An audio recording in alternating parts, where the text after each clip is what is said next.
Bonjour à tous et bienvenue pour ce nouveau Nano Shio, le cours destiné aux lecteurs de la newsletter de Tilsit. Nous avons la semaine dernière profité du Shabbat mondial, Shabbat Lech Lecha, pendant lequel nous avons découvert dans notre communauté des talents inestimés, des orateurs incroyables et nous les remercions dans cette vidéo. Dans la paracha de Vaïra que nous lirons cette semaine, eh bien, nous avons comme toutes les parachiotes précédentes, nous avons des passages fondamentaux pour l'histoire, pour la connaissance, pour la conscience du peuple juif. Un passage notamment assez intéressant, ce passage très intrigant, très commenté aussi, de la destruction des villes de Sodome et de Gomorrhe.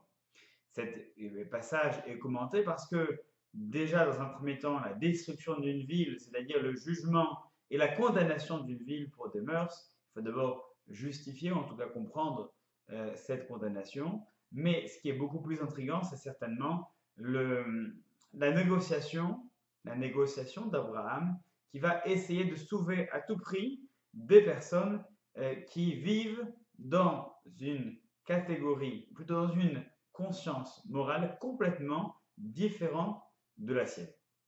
Nous avons des personnes qui pillent, qui tuent, qui sont les représentants Sodome, entrer dans la connaissance, dans la culture que les villes de Sodome étaient réputées pour être la ville du vice.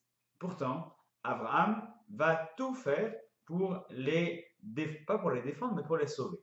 Parce que parfois, on n'a pas besoin de comprendre une personne, on n'a pas besoin d'être d'accord, on n'a pas besoin de trouver des circonstances atténuantes pour autant pour vouloir la sauver. On n'a pas besoin qu'une personne soit innocente pour être sauvée.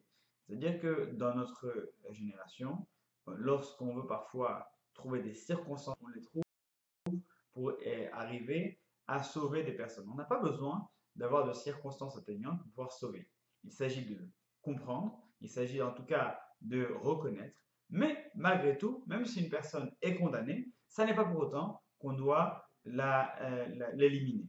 En tout cas, c'est la démarche d'Abraham qui essaie de négocier comme pas possible. C'est d'ailleurs une question, comment est-ce qu'Abraham peut négocier avec Dieu comme on négocie comme un marchand de tapis. Mais ce qui est encore plus intéressant, c'est la suite. Juste après, bon, Abraham n'arrive pas à convaincre, n'arrive pas à sauver la ville de Sodome, la ville de Gomorre.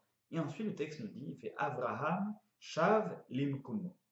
Et Abraham est retourné à son endroit, à sa place. Et où était sa place? Les commentateurs disent sa place, c'était Achnasat Hochim. Achnasat Hochim, c'est-à-dire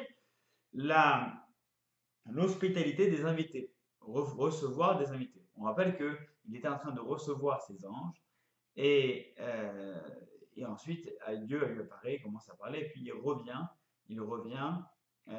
pour revenir à ce qu'il était, ce pourquoi il était, ce en quoi il était performant, c'est-à-dire la hafna satochim, l'hospitalité.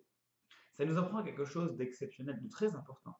D'abord, eh bien, ça nous apprend que parfois il faut savoir sortir de son makom.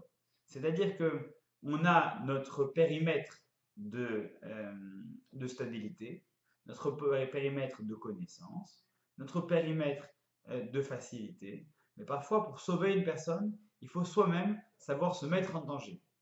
On imagine, si on veut aller convaincre une personne de quoi que ce soit, eh bien, il faut lui aller et affirmer ses positions. Il faut donc se mettre en danger parce que lorsqu'on affirme une position, on se confronte à la position de l'autre. Et en cela, on se met en danger. Ce n'est pas toujours agréable de se mettre en danger. Mais Abraham, il est sorti de son endroit. Son endroit, sa qualité principale, c'est Achnasatochim, faire du bien autour de soi, c'est-à-dire accueillir les gens.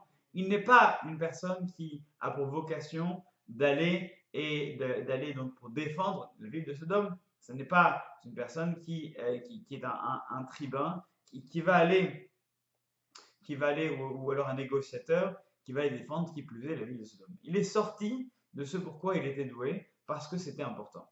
Et donc dans la vie, on doit savoir se mettre en danger pour arriver à affirmer ses positions et pour arriver à sauver l'autre. Ce n'est pas, lorsqu'on tient à l'autre, ce n'est pas uniquement que chez soi, ce n'est pas uniquement que de continuer à faire ce en quoi on est doué. Parfois, il faut savoir sortir et trouver une vocation bien ponctuelle pour pouvoir arriver à convaincre, à sauver l'autre, celui qui est en face. C'est ce qu'Abraham a fait. C'est ce qu'Abraham a fait, mais il ne s'est pas contenté de ça. Il est retourné à son endroit.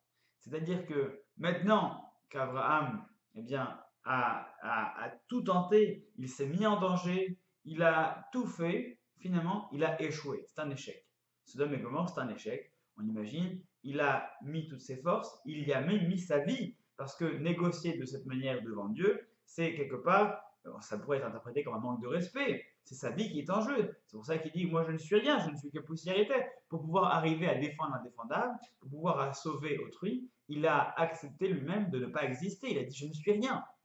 Eh bien, après tous ces efforts, malgré tout, Abraham aurait pu perdre patience, aurait pu perdre confiance, il aurait pu dire, finalement, je n'ai pas réussi. Eh bien, il est retourné à son endroit. Il connaissait sa place, il savait ce qu'il était capable de faire. Eh bien, je n'ai pas réussi cette fois-ci. Eh bien, je continue. Il faut savoir rester fidèle à ses obligations. Abraham avait des obligations. Il est retourné à son endroit dans lequel il faisait tellement de bien, non seulement par la Khnafatochi, mais aussi par l'hospitalité, mais aussi par l'éducation et par la transmission de la connaissance et des valeurs morales.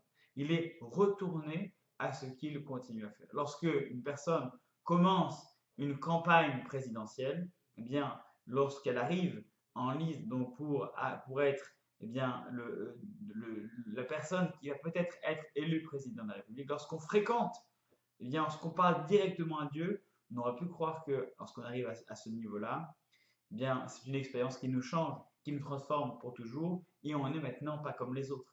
Abraham, après avoir négocié avec Dieu lui-même, eh bien, il est revenu exactement comme il était. C'est-à-dire qu'il faut savoir se mettre en danger, il faut savoir qui on est, et il faut savoir ne pas être plus que ce qu'on est, c'est-à-dire être fier de ce qu'on est et de ne pas en vouloir trop, en avoir assez pour avoir des reins solides et pour pouvoir convaincre ceux qui sont autour de nous de ce qu'on pense être juste. C'est cela se mettre en danger, mais c'est ça aussi vivre pour l'autre et vivre à travers l'autre et faire exister l'autre en même temps que soi. C'est cela aimer l'autre autant que soi-même. Une très bonne semaine à vous. Shabbat Shalom et à bientôt.